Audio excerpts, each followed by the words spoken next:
rise and shine. Coffee's brewing, feeling fine. News is out and on the air. Shizzy whiz nuts wild, but we don't care. Morning whiz and coffee.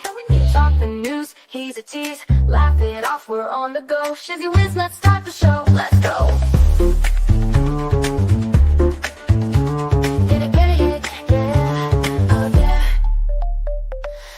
Spinning in the breeze, stupid jokes, he's such a tease. Sip the Java with a smile. Pants are off, but stay a while. Morning whiz and coffee. Talk the news, he's a tease. Laugh it off, we're on the go. Shizzy whiz, let's start the show. Let's go.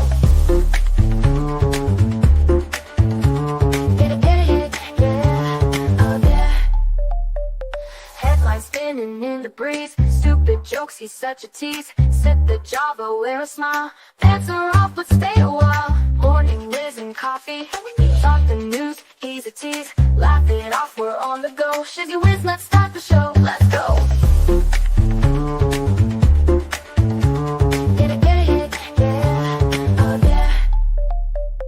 Serious is overrated. Every day we're caffeinated. Talk the town, but in a jest. Morning whiz is always best.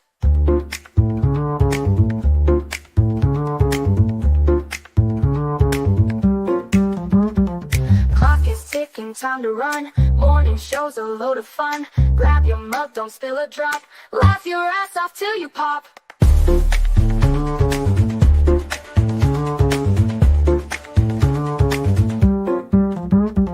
Clock is ticking, time to run. Morning show's a load of fun.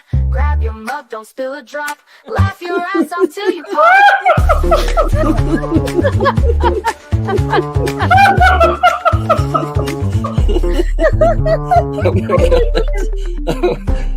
Oh my God. Shizzy breaks Larry.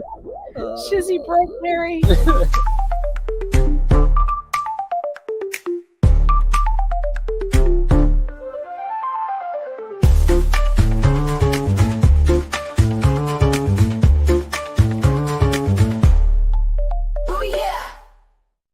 Good morning, good morning. It's so good to see all of you fine people this morning. Gee, you're hitting it right off the bat with that. Thank you very much, Jenny Morgan. Welcome to the shit show. There we go. Every single day. Every single day. A new flavor of fuckery. Cause everybody's such, you see, and they're dumber than a bag of clots.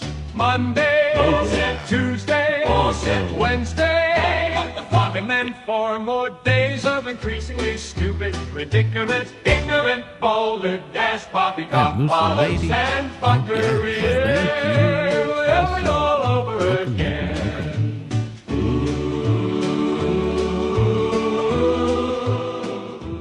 Thank you so much, Musa Lady, and also Jenny Morgan. I appreciate both of you. That is absolutely awesome. Welcome to the Nut House. It's crazy over here.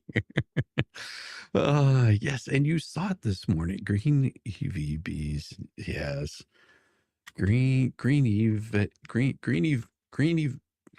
Veggie Beast, I'm pretty sure, and I keep saying it wrong because, well, I'm slow like that. What can I say? Thank you so much. I appreciate you, Veggie Beast. I love it. I am so glad that you're enjoying it. Oh man. It is a new day, and people have gotten to see that thing this morning. Thank you so much. Gotcha. Yeah, that was wait till you hear the response. The response to it is even better. Yes. Good morning, Rickles. Good morning, everybody. Good morning, Debbie Webb, Mary, Tammy Bugard, Carol, and everybody that I've missed. Welcome. I'm so glad to have you here. Oh, yes, chores done now. You can relax, have a handsome man to read to me. Oh, thank you, Mary. I appreciate you. Oh, get you everywhere with all those fine words of yours. Good morning, Brenda Velasquez. How you doing? Good to see you. Yes. Protester confronts Vitica County GOP event. What happened next was unexpected. And I have a hard time saying his name is Vivek Ramaswamy. I think that's right. Was the headline speaker of Ohio's Wayne County Republican Party Lincoln Reagan dinner over the weekend, but it's what happened before the dinner that really made news. Prior to the event in my home county, not my home county, but this would be Paula Bolliard's home county. Thank you, Paula Bolliard. A group of Democrat protesters confronted the gubernatorial hopeful with signs that read, "Not Lincoln or Reagan's America anymore, in your billions won't buy Ohio." The usual suspects sounded their infernal noisemakers as cars drove by, honking their horns. Undeterred, Ramaswamy asked a protester named Sandy, "What do you want to see in Ohio?" "I don't want to lose all these jobs. I'm a veteran. I'm worried about the health care and the VA," she said. "I don't want people being fired. What we care about is veterans getting their benefits." Ramaswamy replied, "Yeah, so we're going to make sure veterans get their benefits in the state of Ohio. Being fired is another thing, but that's different from making sure that we also got to reform bureaucracy, because that's a different issue." When he learned she is a Vietnam veteran, he extended his hand and said, "Well, thank you for your service." And he did something unexpected. He invited the protesters to be his special guests at the dinner, which was held at Greystone Event Center at Wooster, Ohio. All right. If some few of you want to come as my guests, you're welcome tonight. All I ask is keep an open mind. We'll do the same. We're not going to agree on everything, but as long as we're talking to each other in a respectful, civil way, then I do think that we're going to be as successful as a state. Sandy, whose last name was not made available, was the only Democrat who took him up on the offer. Once inside the venue, he took her aside and said, "I think that sometimes we need to talk to each other a little bit." Yeah. And no, not all people are the same. Not all Americans are the same. So sometimes just talk to people. And you can never agree on everything. That'd be pretty boring if we did. So enjoy the dinner tonight and tell me what you think, he added. He hugged her and she replied, You all have given me a different perspective on Republicans." Later, he recognized Sandy and commended her service in Vietnam. He asked her to come on stage and held the microphone so she could speak. "I appreciate you giving us a chance to talk to you outside," she said.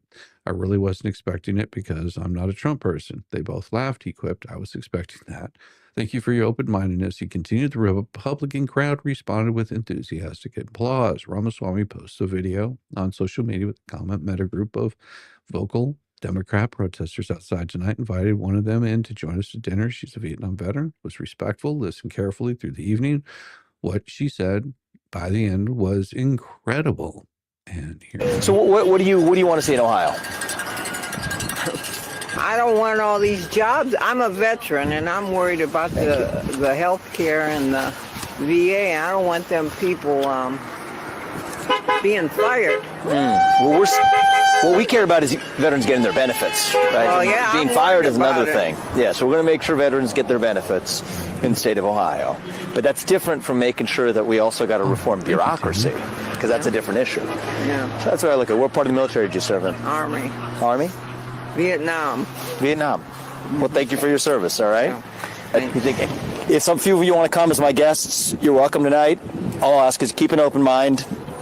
We'll do the same. We're not going to agree on everything, but as long as we're talking to each other in a respectful, civil way, then I do think that we're going to be successful as a state. Okay? Thank you much. Thank you. Thanks for being here, okay? Yeah, thanks a lot. Thanks for your service to the You're country. giving me a different perspective on Republicans. Well, you know what? I think that sometimes we just need to talk to each other a little bit. Yeah, And no, not all people are the same. right, Not all Democrats are the same. Not all Republicans are the same. Not all Americans are the same. right. So sometimes just talk to people. And you're Yeah. never going to agree on everything. That'd be pretty boring if we did. Yeah, that's That'd be right. pretty boring if we did. So enjoy the dinner tonight and tell me what you think. Okay. All right? Take care, Sandy. Thank you. Thank you. Look, if it, I appreciate you giving us a chance Aw, to talk to you outside. I really wasn't expecting it because, well, I'm not a Trump person. I told you that. I wasn't expecting that. So it's given me a different perspective talking to you. Well, thank you for being here, and thank you for your open-mindedness. All right, and let's give Sandy a warm welcome and give her a hand, please. Yep. Thank you, sir. Thank you. See, not hard. Currently, there are two viable, in my opinion, contenders to replace Governor Mike DeWine, Ramaswamy, and Ohio Attorney General Dave Yost. That said, if the former Ohio State coach and current Lieutenant Governor Jim Tressel enters the race, it could shake things up. President Trump, Elon Musk, and a host of other MAGA luminaries have endorsed Ramaswamy, but Yost lost a long history in Ohio politics and has always been a solid conservative leader. Ramaswamy's endorsements have dampened Yost's campaign, but we're a long way from November 26th, and a lot can happen. The winner of the 26th primary could face public health bureaucrat Amy Acton, I think that's right, the only declared candidate on the Democrat side so far. She's pro-abortion Democrat who led DeWine's draconian COVID-19 lockdowns, and possibly Democrat contender include former U.S. Senator Sherrod Brown and former U.S. Representative Tim Ryan, both of whom were ousted by voters in a recent red wave. And I'm not going to show all of Ramaswamy's live comments because that would just take too long. It's probably a long one. Hey, Sardastic, how you doing? Sarcastic. Yes, I think of sardines every time I see that name. Don't know why. I have no idea what's going on with that. Why would I? Are you ready? You're ready for some fun? I do have some fun. So in case you don't get the notifications, because it does happen. So if you're a member and a subscriber, two different things, and you don't have to be a subscriber. You don't have to be a member to be a subscriber, but you do have to be a subscriber to become a member over here. And I am probably one of the biggest members over here. Sounds weird. But because all of my members get an early view of any videos that I release, like this next one I'm about to show you. And if you are a member, it's less than a cup of coffee a month. I'm one of the cheapest YouTubers out there, I believe. But you can join up, you can become a member, you get all the early releases, sometimes a day before, sometimes a week before. But you'll get things like this next thing I'm about to show you. Here we go. I was gonna go to trial, but then I got high. I was gonna tell the truth in court, but then I got high. Now I'm sitting at home, broke and fried, blaming the plaintiff for my own lies.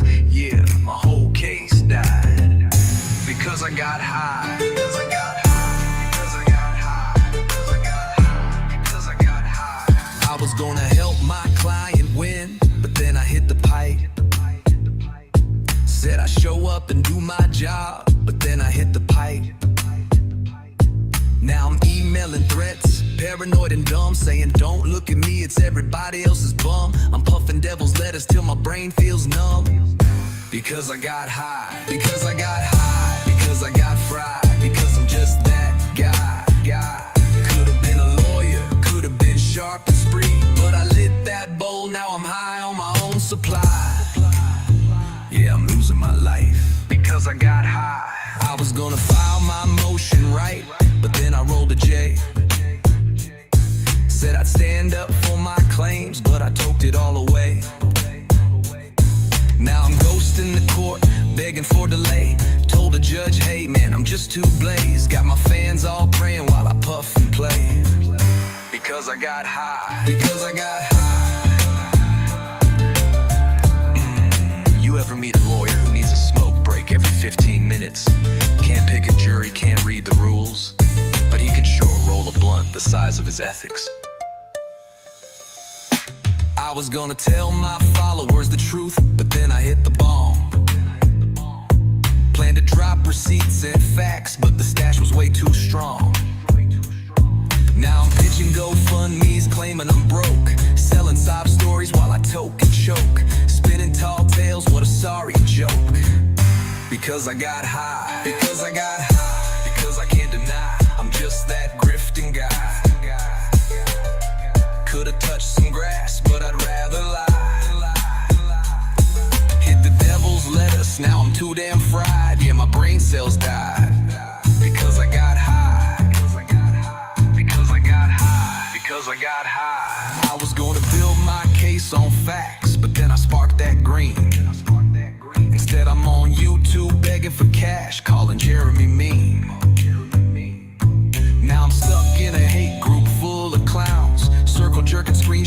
spinning them rounds, bucking my credibility into the ground.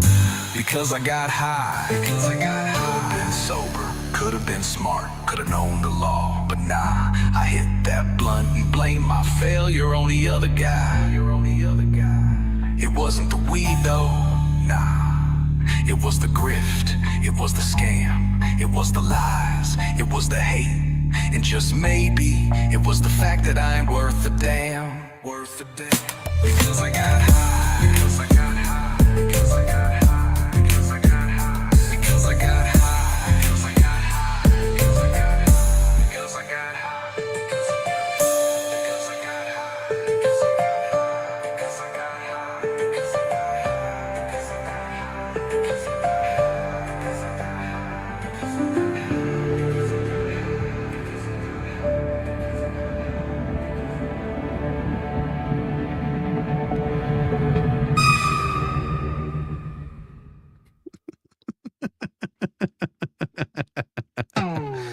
Oh yeah, that was a really fun one to do. I had so much fun making that one. Oh yeah.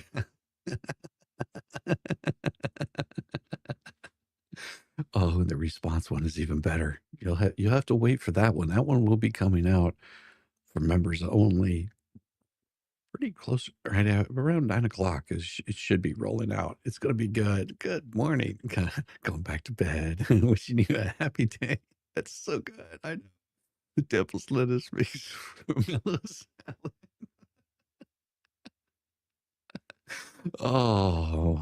It was good. It was good. I enjoyed it. Good morning, JM. It's gonna be an insane day watching them lose their damn minds. I mean, it's quite a sight to see. It's quite a sight to see. Just the spin. What I found amazing, and I'll go over that tonight. What I found amazing is how quick they are to puff out their chest and yell and say, "Oh, he doesn't know what he's talking about. This is total BS." Yet you don't see them jumping all over themselves to accept service. Hmm. Because if that was the case, they would accept service. They would go out and greet the process server and go, "Thank you so much. I appreciate that. Thank you for getting this to me." And they would file their response almost immediately. And they would bring all the things they believe to be bad right out. But instead they'll hide. They'll hide behind their keyboards. They'll hide and they'll cry and they'll whine and they'll thrash about. Because if they were worth a damn, if they were really truthful in the way that they took this, they would be jumping right up on that. They would say, "You know what? Tell you what, all you got to do is email me. I'll accept service over email." And then file a response right after. Have their attorney file a response however they want to do it. But of course, they're all legal geniuses. They're all legal geniuses. So I don't see why they would want to even hire an attorney. They could just file for themselves because they're so smart, so bright. They could just jump right on it, file a response almost immediately. You would think they'd be ready to hit that witness chair at any moment. Absolutely. They wouldn't even think twice about it. They would not even accept payment to do it. They would just show right up. They would just jump right there and go for it. But you don't see that happening. Wonder why? Wonder why that is. It shows you, Judge, I didn't do it. Exactly. Good morning, chat. How are you? Yes, it is. It is another beautiful morning. It is another beautiful, beautiful morning. But the power is literally going out all over Europe. This is brought to you by Stephen Green. The lamps are going out all over Europe. British Foreign Secretary Sir Edward Grey remarked the night before Great Britain entered the First World War. We shall not see them lit again in our lifetime. Today, the lights were out all over Spain, Portugal, southwestern France, plus parts of Belgium and the Netherlands. The blackouts were widespread and pervasive. According to Ars Technica, and trains are not running. Airports are unable to operate, and businesses and schools have closed. Battery backups have kept cellular networks operating for the time being, so at least people can live tweet the situation. It's a very 21st century European situation when the local trains can't run, but everybody has their designed in California iPhones in their hands. Spain hasn't gone cashless yet, but this report indicates that while a majority of older shoppers still use cash, younger shoppers rely on contactless payments. Sucks to be them with a cart full of groceries and no way to pay. Spanish Prime Minister Pedro Sanchez said, "We have no answers and we aren't ruling out any hypotheses regarding the blackout." Cybersecurity reporter Ryan Gallagher was quoted on Blue Sky saying that a cyber attack had been ruled out, and the problem is likely technical. Red Electrica operates Spain's grid, and says the outage is due to grid oscillation caused by various power sources coming on and offline. Solar and wind power are more prone to causing or amplifying grid oscillations compared to traditional energy sources like coal, natural gas, or nuclear. There's a lesson here about so-called clean energy. Concerning blackouts in Europe, Spain reportedly went 100% renewables, mostly solar and wind, as of April the 16th. The hard reality is this: net zero isn't sustainable. Spain hits first weekday of 100% renewable power grid on national grid. Well, that isn't quite accurate. Spain does still have traditional power sources, but they typically provide less than half the country's electricity. April 16th just happened to be the first day that none of them were needed. If Tom Clancy wrote a thriller where Spain went 100% renewable and 2 weeks later the lights went out, his editor would have laughed him back to Maryland. Too on the nose, not believable. There's another lesson here, and it's the one I wish more people heeded because it's so obvious that we used to teach it to seemingly every fifth grade boy. Be prepared. After a couple of nationwide credit card system crashes, one in 2021, another in 2024, I started tucking away enough cash to ride out a similar emergency. Not enough for an intruder to risk getting pew-pewed for, but enough for a few days' worth of basics. And I might have also ordered an additional 500 to 1,000 items with brass jackets, if you know what I mean. Those are just in case the blackout lasts longer, then we can keep the big freezer powered. You really don't want to be the one neighbor who has plenty of solar power, but no ammo. I get. Today, the lights went out over Western Europe, and they should be back on soon. Maybe if the sun shines and the wind blows. Thank you, Steve, from Vodka Pundit. That is one of the funniest things I saw today. Anita, happy birthday. Oh my gosh. Anita, happy birthday to you. You know what that means, Anita. There's only one thing that happens on these days like today where it is your birthday. Do you know what we do for people when it's their birthday here? No, we don't get mean. We don't get nasty. We have something special for you.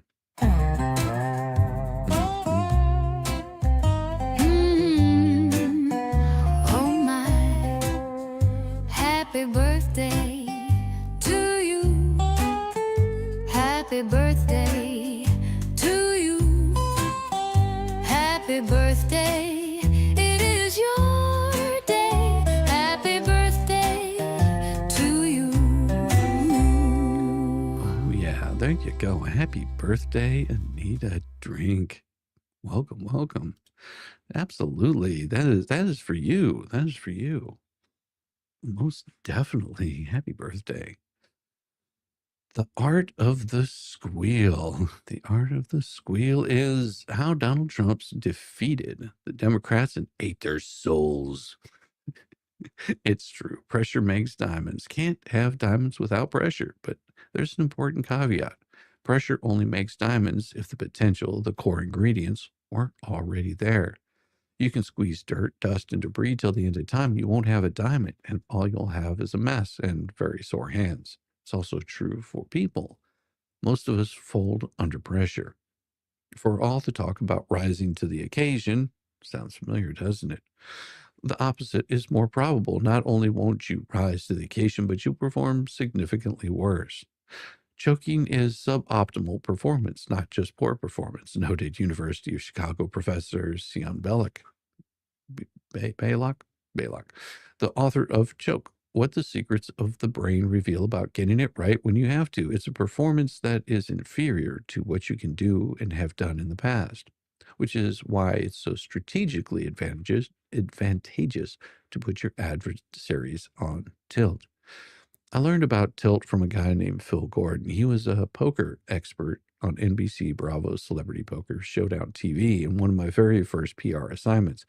He also beat me at pool while using a mop handle as a pool cue. He thought it was very funny.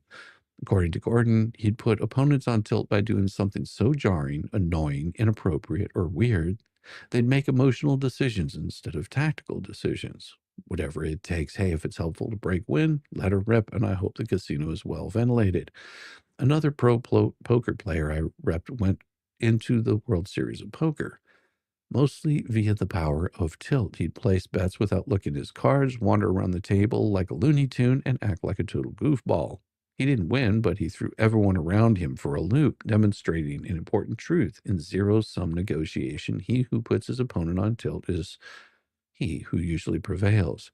You can steal an awful lot of hands even when you don't hold all the cards. Emphasis added. Conservative campaign lead Morton Blackwell has quipped that the moment a person runs for office, their IQ drops 30 points. They go from Albert Einstein to Beavis and Butthead. The same candidate who so wittingly and eloquently in his living room spoke will suddenly sound like a doddering dolt when everything was still in the planning stage. He has nerves of steel, but now that the metaphorical bullets are flying, he's lost his head.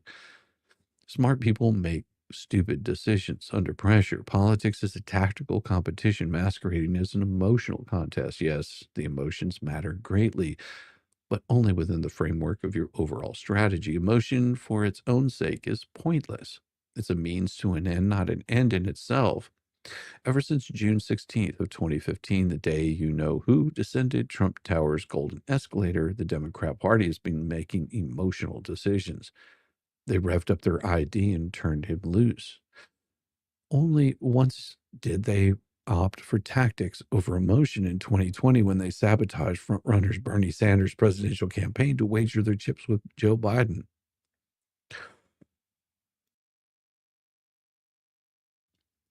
That was a ruthlessly Machiavellian move, and it culminated with the Democrats back in the White House. Other than that, emotions, 24/7, nothing but unhinged emotions.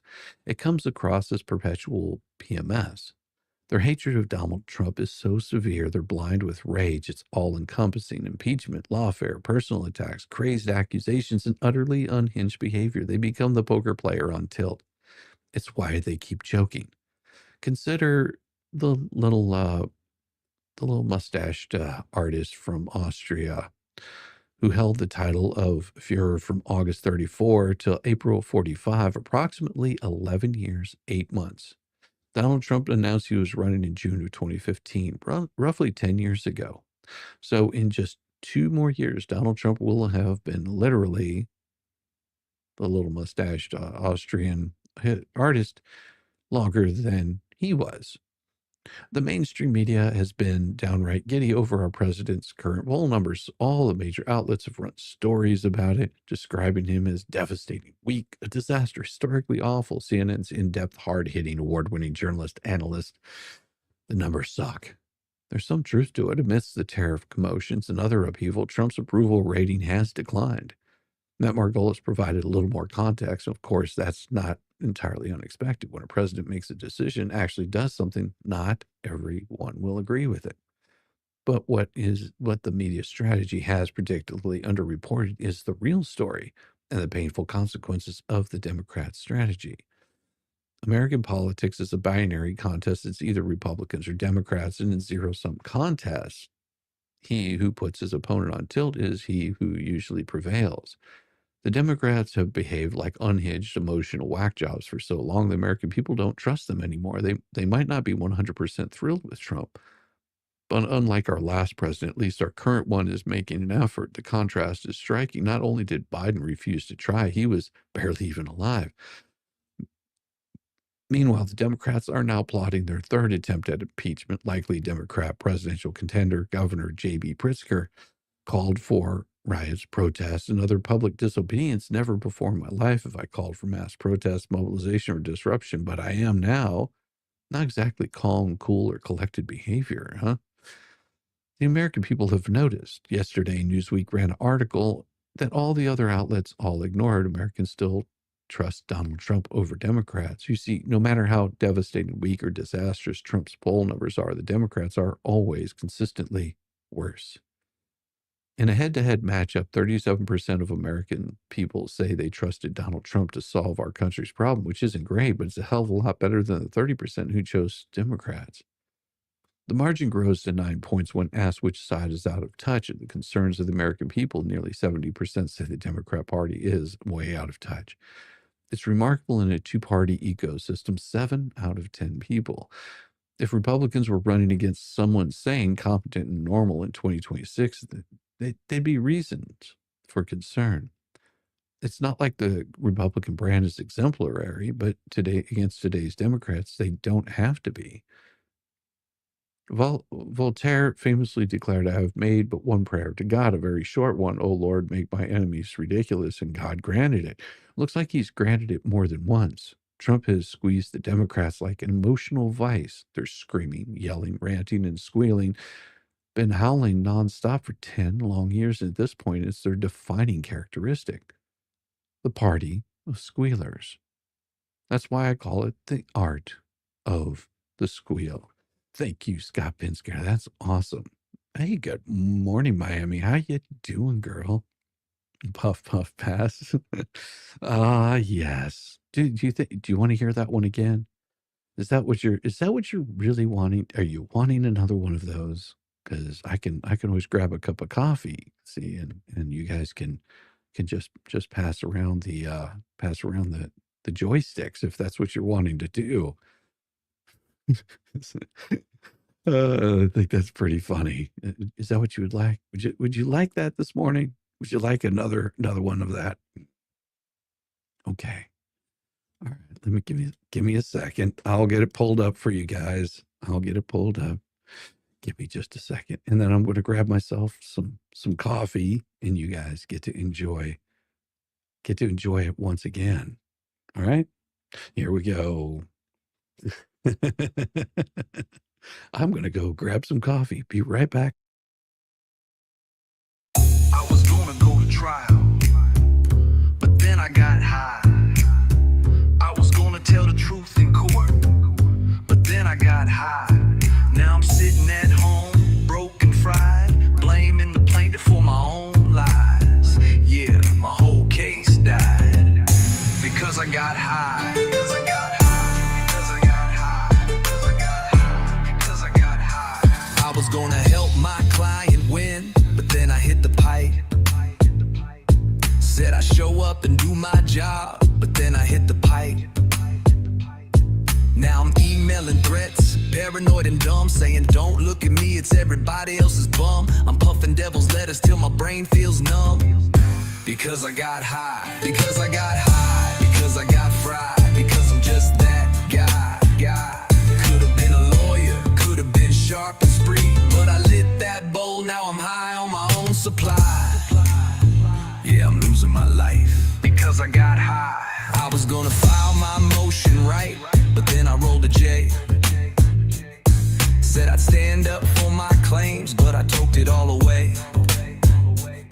Now I'm ghosting the court, begging for delay. Told the judge, hey man, I'm just too blazed. Got my fans all praying while I puff and play. Because I got high. Because I got high. You ever meet a lawyer who needs a smoke break every 15 minutes? Can't pick a jury, can't read the rules, but he can sure roll a blunt the size of his ethics. I was gonna tell my followers the truth, but then I hit the bomb. Planned to drop receipts and facts, but the stash was way too strong. Now I'm pitching GoFundMe's, claiming I'm broke, selling sob stories while I toke and choke, spinning tall tales, what a sorry joke. Because I got high, because I got high, because I can't deny I'm just that grifting guy. Could've touched some grass, but I'd rather lie. Hit the devil's lettuce, now I'm too damn fried. Yeah, my brain cells died.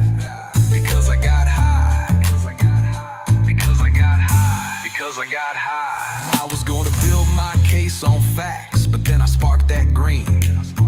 Instead I'm on YouTube begging for cash, calling Jeremy mean.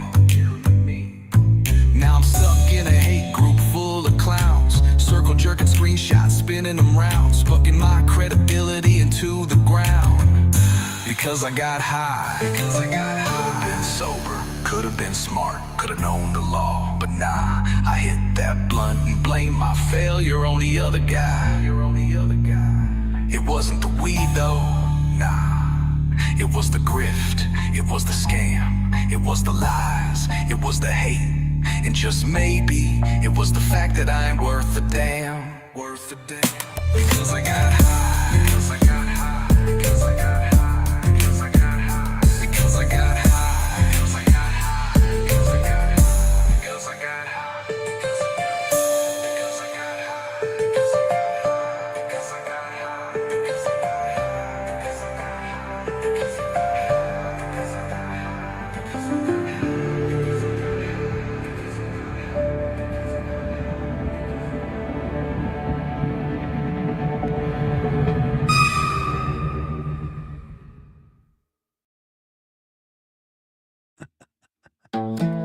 Oh yeah. Oh yeah. Oh yeah. Oh yeah.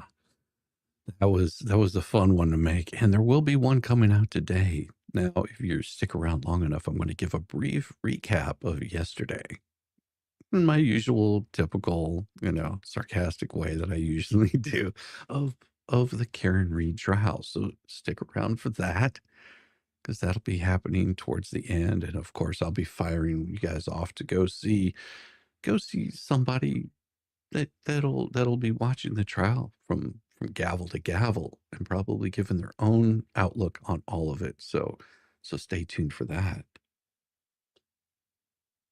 What I mean is I'll send you guys either over to Bronca. I mean, I can't send you guys over to Ricada. I have to send you over to Baker, Valhalla, or Mo in the deep end. So you'll have to stick around, and you'll get my whole sarcastic outlook on it. Shizzy Magic is starting a new job today. Congratulations on starting a new job. That's awesome. Congratulations, Magic. Hey, that's wonderful. I love it. I love it. I love it. I love it. Yes, yes, yes, yes. Good to see you, Max. Yes, it's gonna be great. Hey, Brenda, how you doing? I love it. I love it. You like it? It's awesome. Hey, Tom Gellis, good to see you, man. If you see a lady on a bike with a dog, run for it. Is the dog riding the bike also? That's the curious question. Because if she's riding the bike with the dog, or is she riding the dog with the bike? That'd be really weird. That'll get you in all kinds of trouble. That's against the law. Miami Spice. I'm so good. Happy to see you. We've got Trump's blue suit and the death throes of the medias. Did you spend the weekend like I did looking for a new reason to hate the legacy dinosaur media? I'm kidding, of course. Nobody needs more reason to hate them. Oh, I think I read this yesterday. Oh, yeah, I did. Yeah, everybody's all up in arms about Donald Trump wearing a blue suit. A blue suit. That's so bad. It's unfortunate. It really is. But we also have, sorry about that. I read that one yesterday. We do have the biggest shot of adrenaline into U.S. manufacturing since World War II. We might be about to witness the single biggest shot of adrenaline into U.S. manufacturing capacity since World War II, according to analysis of the Defense Supplementary Bill working its way through the House. On Friday, I gave readers a look at the elements involving national missile defense, President Donald Trump's Golden Dome, but there's so much more to it than that. Aaron Saldov, analyst and creator of Reindustrialized Summit, took a deeper look inside the $150 billion bill this weekend and found a lot to like. More than 10%, $25 billion, is aimed squarely at building things: new shipyard kit, missile lines, addictive factories, depots, and skilled labor pipelines to run them. Another 10 billion is devoted to immediate needs like munitions, everything from long-range anti-ship seekers to automated factory lines that print rounds like soda cans. Also included are the funds to smash single-source choke points. They have all bedeviled efforts to build munitions inventory since Russia shattered the European peace in 2022. It's also what Soldov called a buried gem. There's 1.5 billion in seed money incentivizing up to 20 billion in loans and guarantees for the industrial base and critical minerals projects. He describes it as import-export bank energy, but for reshoring real stuff. Emphasis added. I cannot overemphasize how important shipbuilding, civilian and military, is to our wealth and security. Americans' wealth was built on trade before we were the United States, as he wrote previously. If you think having a Navy is expensive, try not having one. The bill includes the funds needed to expand our capacity, modernize existing capacity — China's far ahead of us both — and train the highly skilled, highly paid, skilled labor needed to make it happen. There's also money earmarked for deeply unsexy items that Congress usually prefers to avoid thinking about, but that are vital components of any effective military deterrent. All this runs until fiscal year 2029, Sladov wrote, with a hard stop on outlays after fiscal year 34. Congress is forcing the Pentagon and industry to move fast. Sierra Hotel, as my retired retired fighter pilot father-in-law would say, the message sent by this bill is a simple one: America is back. Let me take you on two brief tangents. I've warned for years that picking up the tab for neglecting our defense's infrastructure for 3 decades wouldn't come cheap, but this bill, assuming it survives markup, does almost everything defense hawks could have asked for at a price tag than we would have feared. Japan has had this problem whenever possible. Tokyo has preferred to source domestically or rely on trusted Western manufacturers. Poland, meanwhile, has spent the last 3 years rearming hard, training up and buying the next best kit from everybody from the U.S. to South Korea. If peace fails in Europe and the Far East, it will be Japan and Poland that will lean on the most. Shocking, since the former was long committed to near pacifism in the latter, and has been a military also ran for 250 years.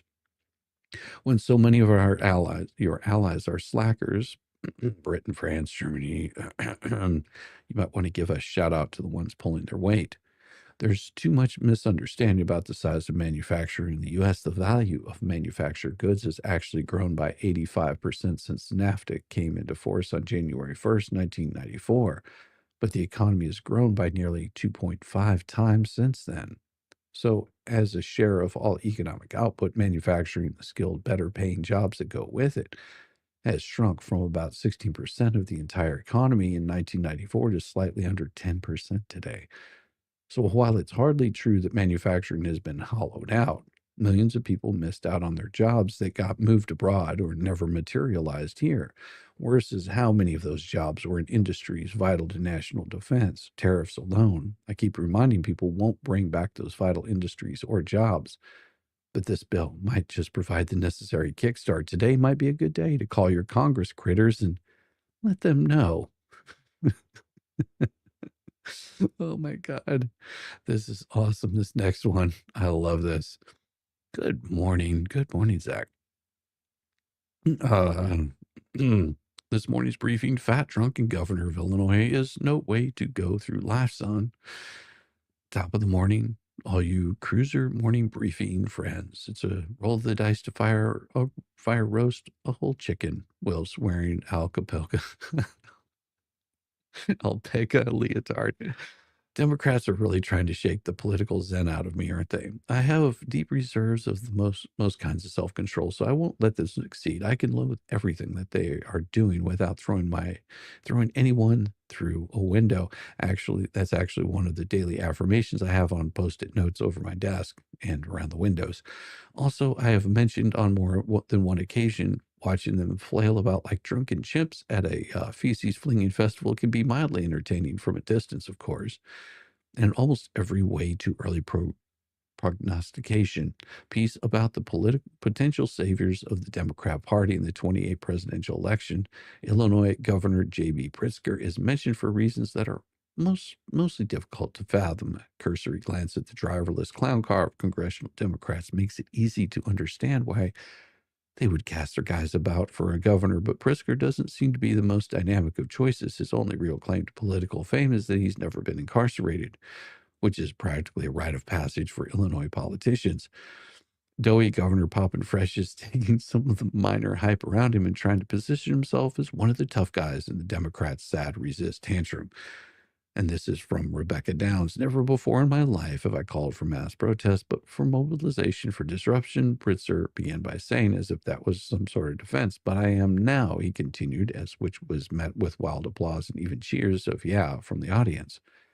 These Republicans cannot know a moment of peace, Pritzker continued, his voice raised to speak over the applause that was still going on. They have to understand that we will fight their cruelty with every megaphone and microphone that we have. We must castigate them on the soapbox and then punish them at the ballot box, he said, to still more applause. Nowhere in the clip, which was shared by CNN's Edward Diane Isaac Dover, does Pritzker remind the audience to be peaceful. It's a safe bet that Pritzker won't be mobilizing himself. The dude is one Chicago Italian beef sandwich away from exploding like Mr. Creosote in Monty Python's The Meaning of Life. Yeah, I'm doing fat digs here because Pritzker's badass stick is in desperate need of a reality check. He's a privileged rich boy from the family that owns the Hyatt hotels who fancies himself a champion of poor minorities. This is the variation of the theme, the very prominent white Democrat resume.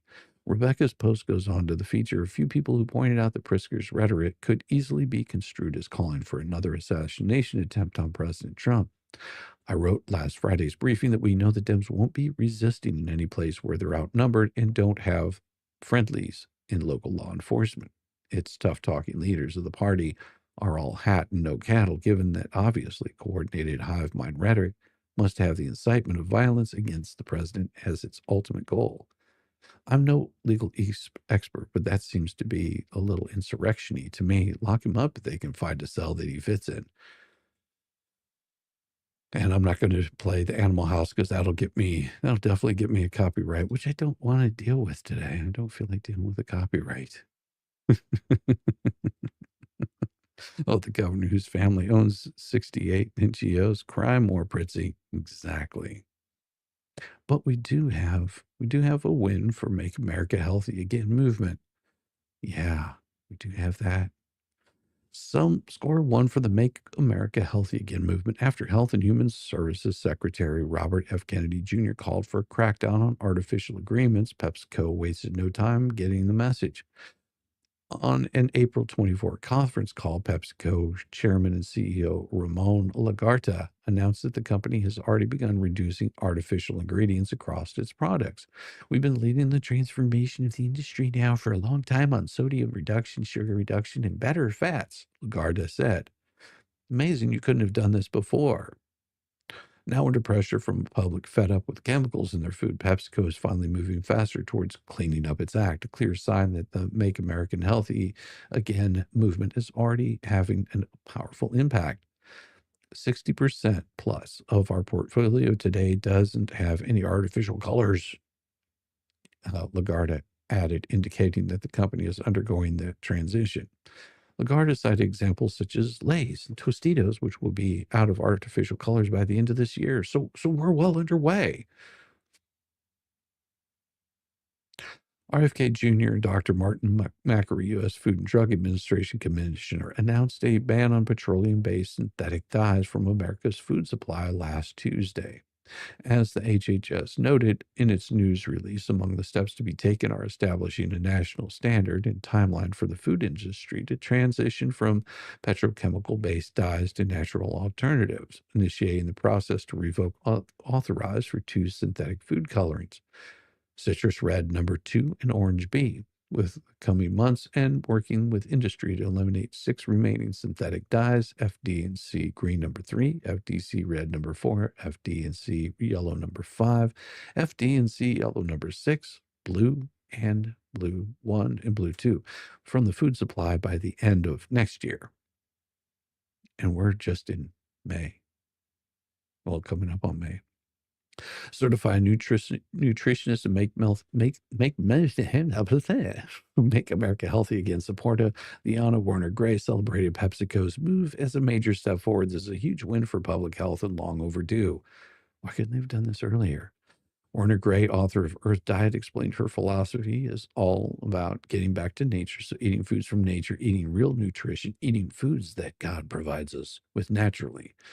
She also shared that she has long avoided artificial dyes, saying, I've personally eliminated artificial dyes like red 45, blue, yellow, blue, and blue 1, and others from my diet over 16 years ago when I started the Earth Diet, living a natural lifestyle. That's why I don't wear pants.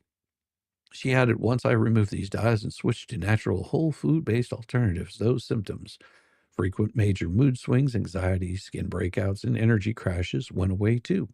Warner Gray believes the manipulation of food has gone unchecked for far too long. It's finally time for a course correction. This move by the FDA under Secretary Kennedy and Commissioner McGree's leadership is a pivotal step towards restoring integrity in our food system. She told Fox Digital News, it's time we raise the standard. Clean, natural, nourished food should be the norm, not a luxury. During the April 24 conference call, PepsiCo CEO emphasized that the company's chips, puffs, and other snacks are still considered safe to consume. No, they're fine, but we're eliminating all that really nasty stuff. But you still safely consume them. Still, there's no denying the impact President Trump is already having in his second term with leaders like RFK Jr. at the helm. The Make America Healthy Again movement isn't just a slogan, it's delivering real results and forcing even major corporations to change course.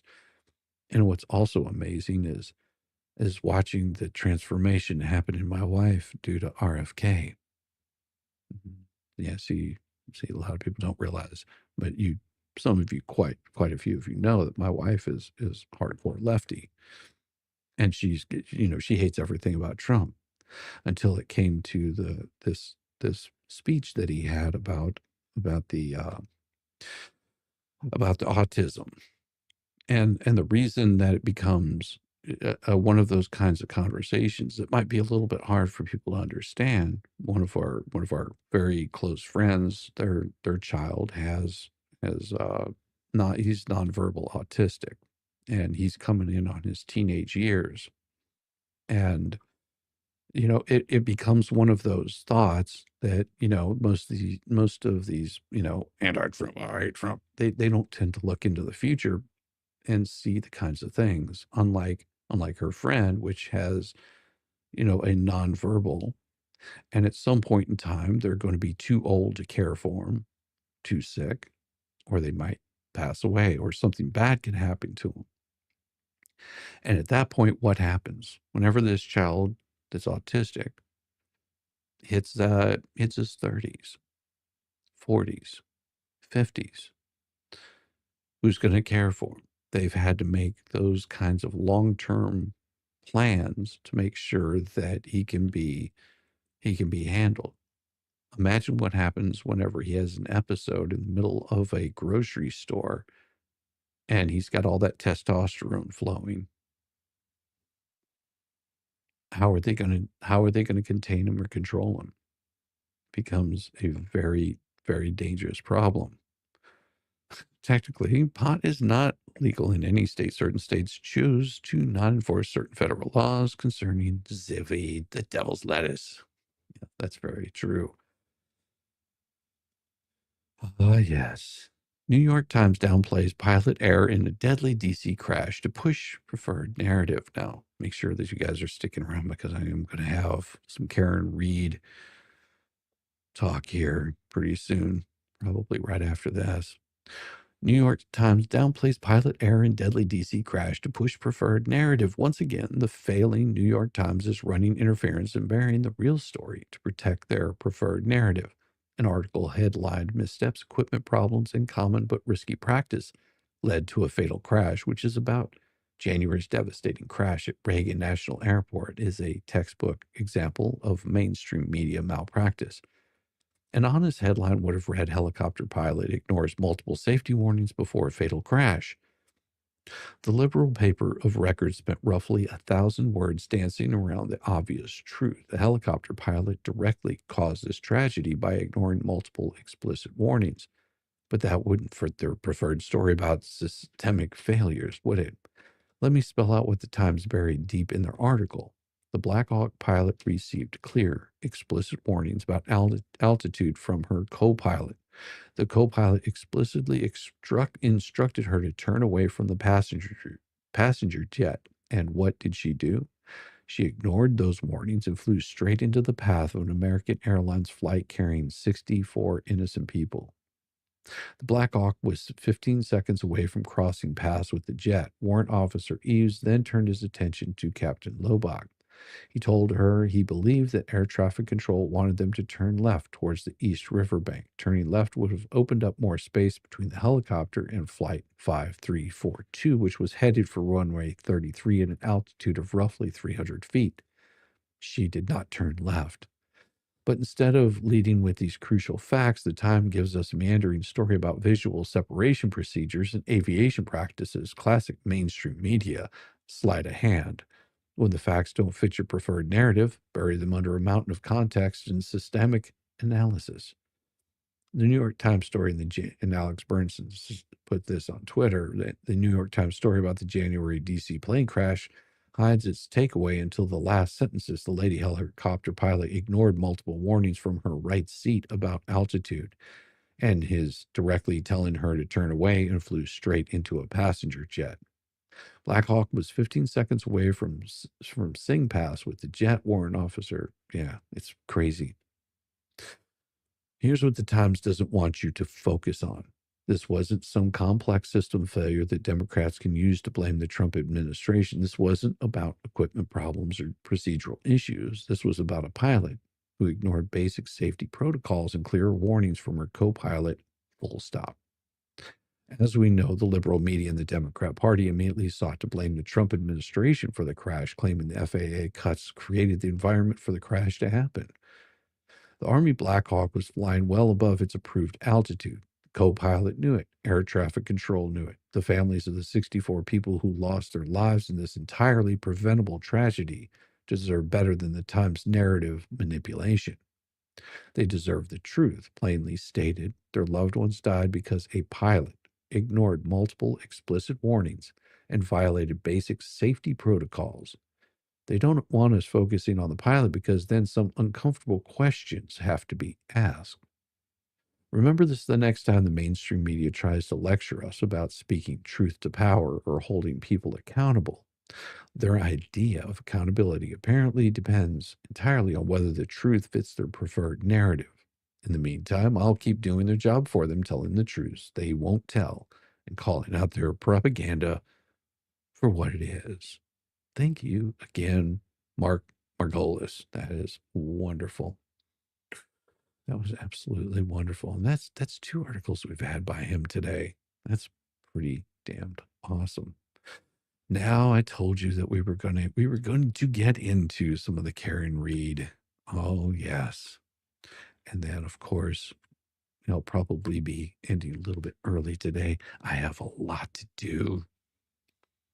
I don't know how long I can keep doing these mornings like this because I end up with more work. And as summer comes along, I'm getting busier and busier and busier. Plus, I'm taking on extra responsibilities in the morning, so I don't know how long I'm going to be able to do it. And my numbers are not doing like they should, which is always interesting because it happens. But we'll see. We will see how much of the morning we do. We might be cutting it back an hour or something like that so I can get more work done in the morning. You know, the stuff that actually pays the bills, because YouTube doesn't really do that. Unlike what a lot of people think. Quick cringe. You see, well, Storm, don't make me come over there and smack you. It's good to see you, man. But if you haven't seen the new video of Allstorm, you're gonna love it. It's good. I enjoyed making that video, and I do have another one that will be released today. I do have another one that will be released today. It's a good one. I hope that you guys get a chance to check it out, and you get the members version of it first. Just remember, you do get the members version of it before everybody else. So that's always a good thing, because the members version is it comes out today. It'll be released probably before 9 o'clock if you're a member on this stream. If you are, you're going to see the response video to it, which is even better. I played a little bit of it last night, but I'm not going to do that today.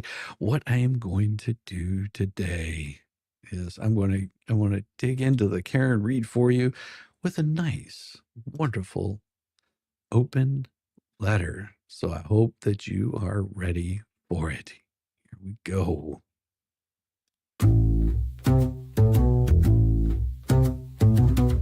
Hope that isn't right. What happened to my intro? My intro went away. This is not fair. This should not happen.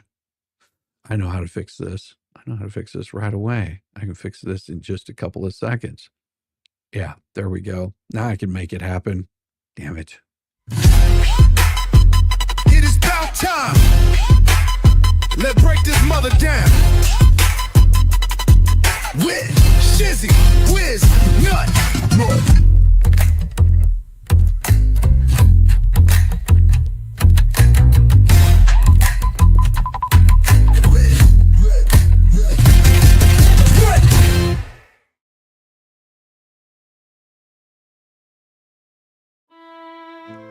Day 5, the Digital Disaster Parade, a brutal recap.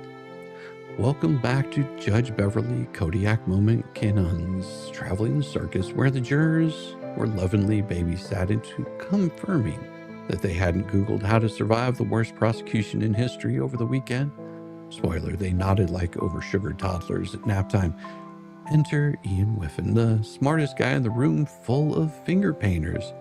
Ian Whiffen, digital forensics demagogue and professional explainer of the obvious, had to lead the courtroom through how phones work 101, because apparently Norfolk County hires prosecutors who think Safari tabs come with built-in lie detectors. Ian's resume: UK police, Canadian police, Cellbrite wizard, software tester, digital forensics blogger, and now unofficial crisis counselor for the tech illiterate prosecutors. And boy, did he bring the crayons. Safari tab hysteria. Prosecutors flunk first-grade technology. Remember the prosecution's shiny theory that Jennifer McCabe searched how long to die in the cold at 2:27 a.m. Turns out Safari timestamps the reopening of a tab, not the search. Translation: they weren't catching Jennifer at 2:27 a.m. Googling how to murder a friend. They were catching Safari at 6:23 a.m. having a panic attack, trying and failing to reload an old tab. Ian literally had to show the court kindergarten-level diagrams to explain this, because otherwise watching the prosecution was like watching raccoons try to hotwire a Tesla. Quite funny and electrifying. The deletion drama: nobody's twirling a mustache. McCabe's search page never loaded, never hit Safari history, never had a title. Meaning, nothing to delete, nothing sinister, just Norfolk County hallucinating like they're on bad gas station edibles. Meanwhile, the system cleared out thousands of other background junk files like any normal iPhone does. But sure, tell us again about the criminal conspiracy in iOS maintenance scripts. John O'Keefe's reality versus fairy tale. While the DA's office was busy chasing phantom tabs, Ian whipped out real forensics. Waze showed O'Keefe drove past the driveway, not into it. His phone parked itself near the flagpole, not the garage. Health data shows no steps after 12:32 a.m. No dance-offs, no zombie walks, Temperature data shows the phone froze in its metaphorical nuts off outside all night. Meanwhile, Face ID showed the phone was tucked away in a pocket, not lying there waving "help me" flags. So unless a polite raccoon staged the scene with military precision, the state's theory just body slammed itself harder than a drunk uncle at a Waffle House. And then we have, for dummies, Forensic Science Edition. Because apparently we needed more crayons. 1. Could it have moved? Norfolk's DA's greatest hits. The prosecution asked the same question 37 different ways. Could it have moved? Could it have wiggled? Could it have done the Macarena? Oh, Macarena.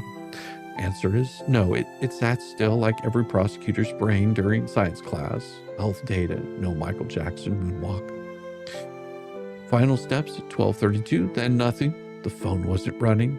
The phone wasn't walking. The phone was sitting there judging everyone, including the entire prosecution of the Commonwealth. The temperature dropped. Physics still works. Thanks. The phone cooled from 82 degrees down to 43 degrees overnight because, wait for it, it was outside. If it had been inside, it would have stayed warm. But hey, let's keep pretending the snow fairy kidnapped it. And 3 myths. The prosecutors tried quantum physics. The prosecution cooked up some 3 clocks fantasy, and Ian calmly annihilated it. 1 real clock, a few irrelevant technical counters, all important data runs on the same timeline, meaning the state's dream of clock confusion got drop kicked into orbit. The pocket state, not thrown in, not dancing on. From 12:32 a.m. onward, John's phone stayed in the pocket state.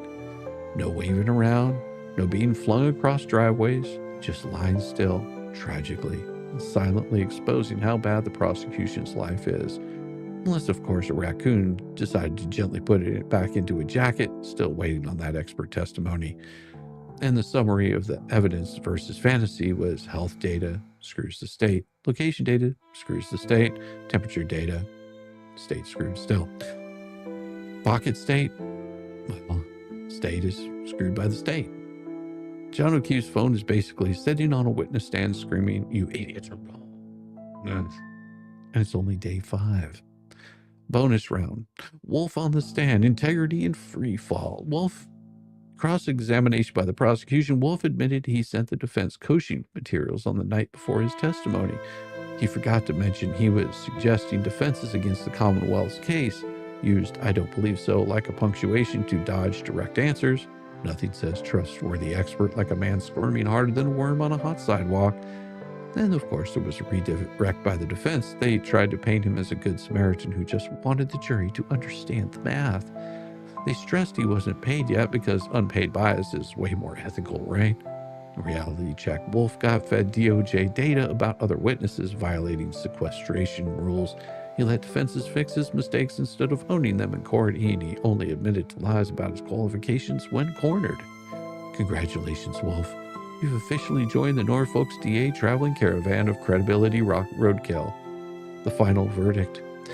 If the Norfolk County DA's office were any worse at this, they'd have to subpoena Frosty the Snowman and accuse him of evidence tampering.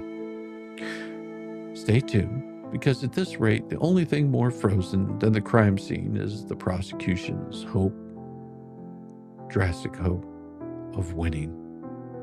Thank you, everybody. Have a wonderful morning, and let's do this. It is about time. Let's break this mother down. With Shizzy, Whiz, Nut.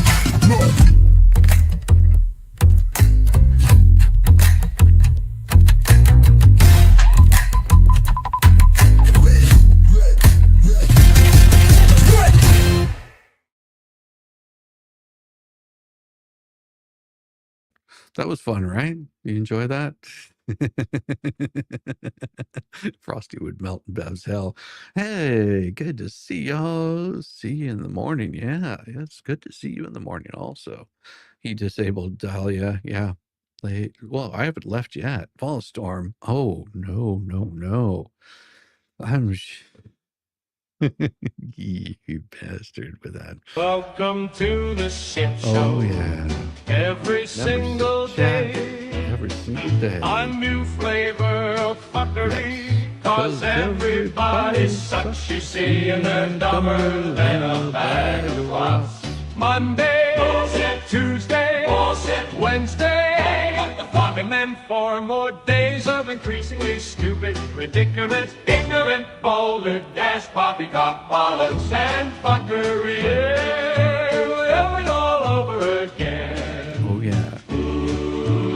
Wellstore's been a member here for 6 months. He's been here longer than that. Yes, he's been here much longer than that, everybody. Show that man some love.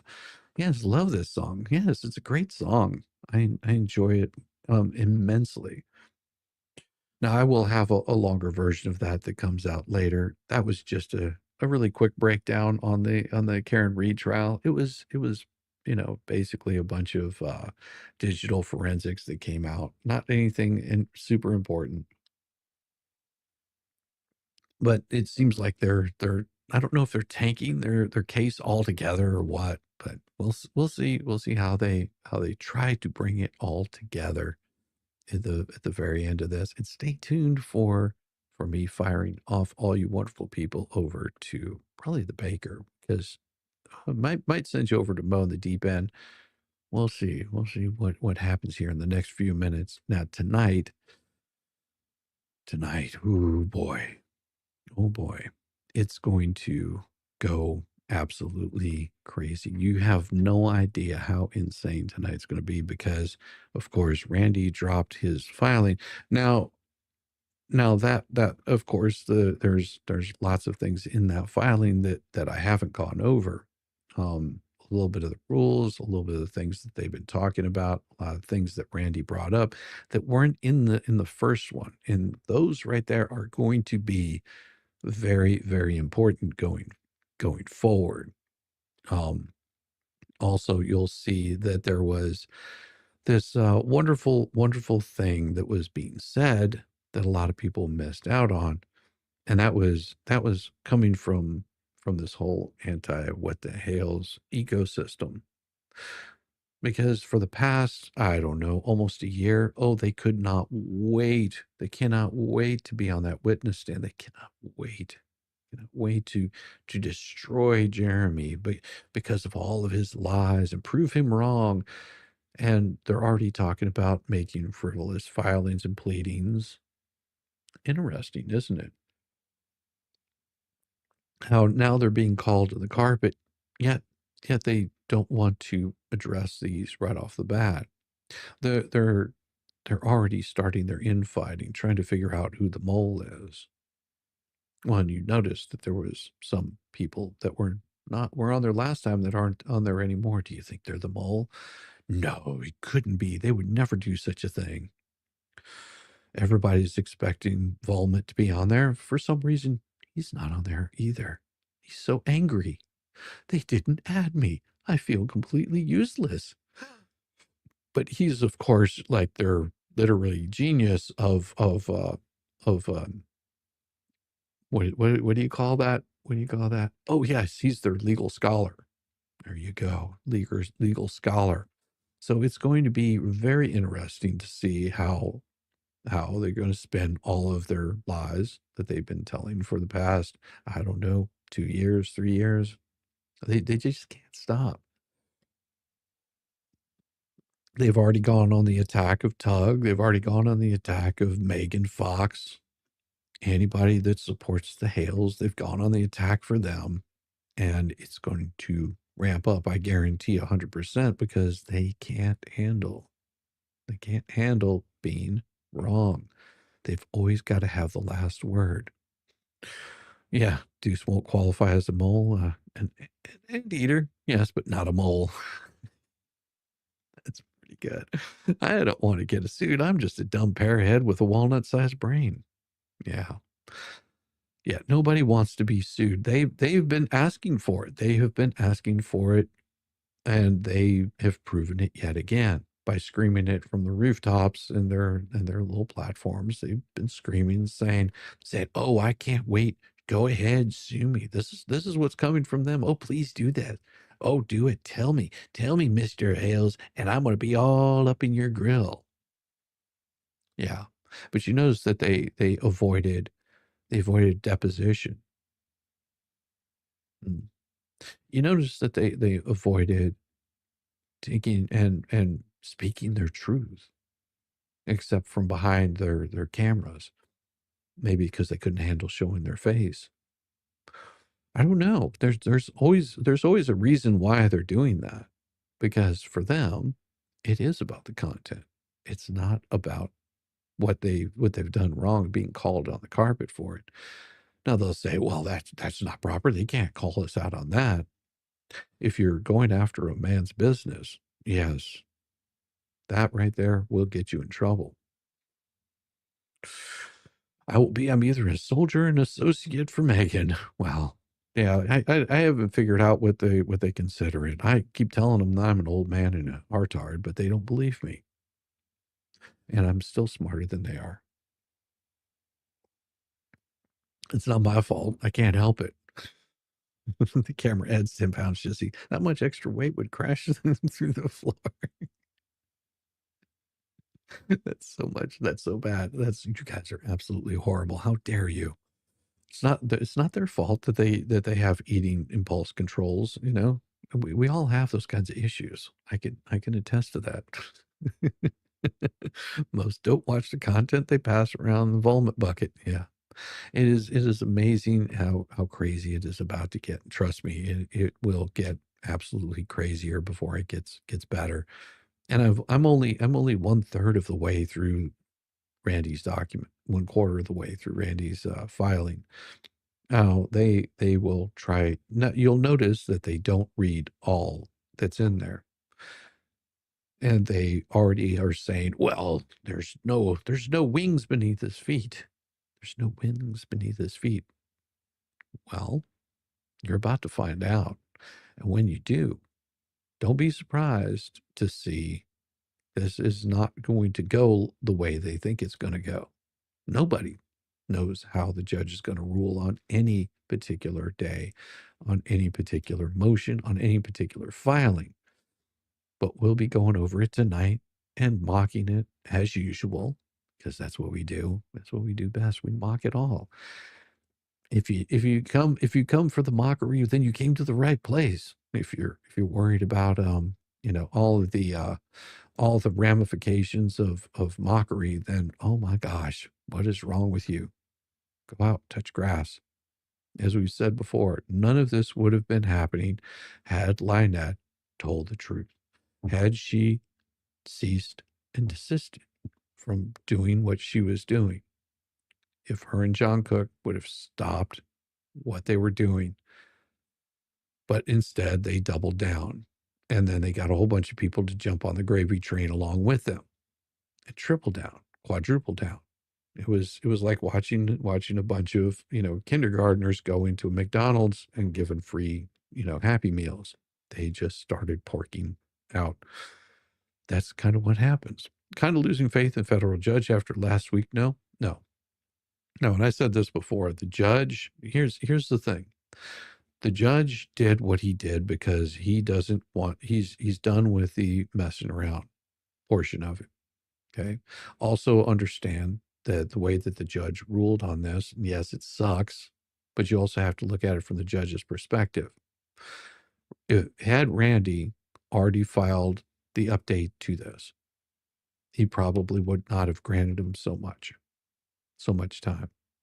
Okay. Had Randy not completed that particular thing, which it takes a little while to write, it's not like he can just has one sitting on standby, I can drop it overnight. He filed it because it's going to show what the updates are to the amendments to that complaint. He put all those amendments in there and refiled it as soon as possible, which meant that those 21-day tickers start ticking. Now, what's also going to happen, and I explained this last night, whenever those files come in, whenever those people are served, which they said last night that they're absolutely anxious. I know, because I've got people that send me these things.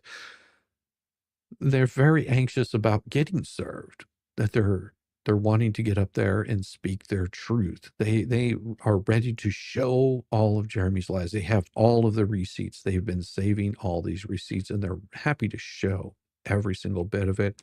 every single screenshot that they have, every conversation has been recorded.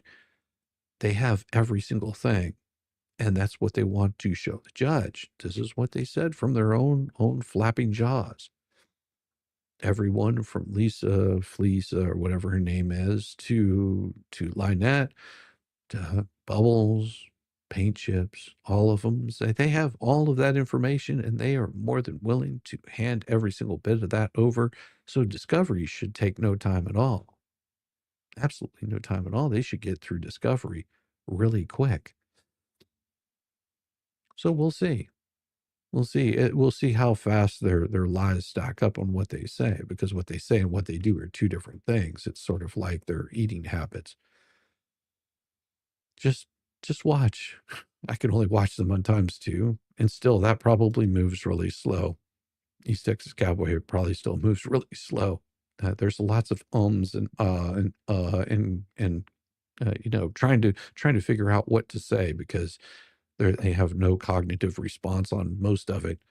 Can't show well, no, they would never delete anything, because they have all that information and they can't wait to show it. How dare you accuse them of dirty deleting? They would never do such a thing.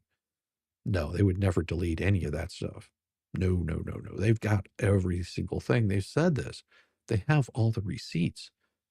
Multiple times they've said this, that they have all the receipts. So whenever it comes time and those receipts come due, then they should be more than happy to, you know, what surprises me the most is they know that they're served in this lawsuit. Why they haven't just said, hey, serve me. I'm ready to be served. You can just, here's my attorney. Send it over to my attorney. Here's his address. Send it over to him. Reach out, send Randy an email and say, here's my attorney. He'll accept service for me. But of course, I forgot that each one of those people are legal scholars. Once you realize that those people are legal scholars, you'll know that they are going to represent themselves, because why would you need an attorney whenever you're this smart? Because they are the smartest people in the room. They've got this down. They don't even need to have Bruce as an attorney, because they've been doing this lawyering thing for so long that they can handle it all themselves. So just watch and see how well they actually handle it all themselves. Well, of course she would. Why wouldn't she have it? Of course. The receipts are from Home Depot and Lowe's. Yeah, we'll see how that all ends for them. And everybody have a wonderful day, and I will see you guys, well, tonight, of course, because it's gonna be crazy with some more open letters, some more unreliable legal analysis, and probably, you know what? I should just have a lot of drinks tonight. It's not gonna happen, but I was lucky. I could barely get through one beverage at dinner. Everybody have a wonderful day. We will see you very soon. And stay tuned for today, because there's a new video going to be released probably around 9 o'clock. Everybody, peace.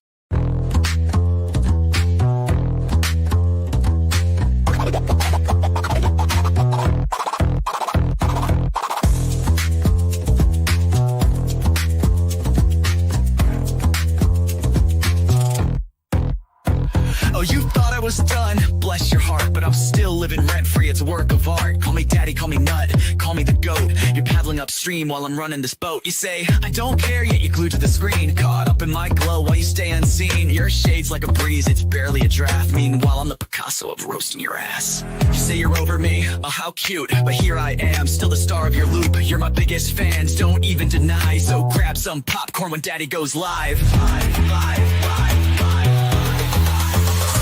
Call me daddy, yeah, shout it loud. King of your thoughts, I'm making you proud. Papa Nut, Shizzy Daddy, headline act. Your background noise, and that's just a fact. Let's face the score. You hate that you love me, but you keep wanting more. You're like a dog chasing cars, you don't know why. But here you are, barking while I touch the sky. Your comments are gold, such comedy gold. Who hurt you? Oh wait, it's me, I'm told.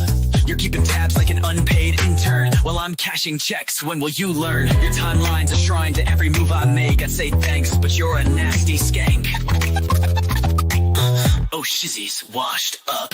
Yeah, sure, Jan, yet here I am, the centerpiece of your plan. You hate watch my stream like it's Oscar night, but guess what, kiddos? I'm still shining bright. Call me daddy, send in your bread. I'm still rent-free in your effing head. Pop a nut, shizzy daddy on your brain. I'm your mental landlord, you can't complain. Let's keep it real. You hate that I'm winning, but you love how it feels. Oh, I'm sorry, did I break your streak? You tried to ignore me for like half a week, but daddy's too spicy, you can't look away. I'm the train wreck you need every single day. So while you're out there with your plastic clout, I'm here sipping coffee watching you freak out. You're irrelevant, wow, what a take. Now go rewatch my vids while I count how much I make. I count how much I make. Call me daddy, yeah, own it now. I'm reading your brain and you don't know how. Pop a nut, shizzy daddy, let's set the bar. I'm the constellation, you're a burned out star.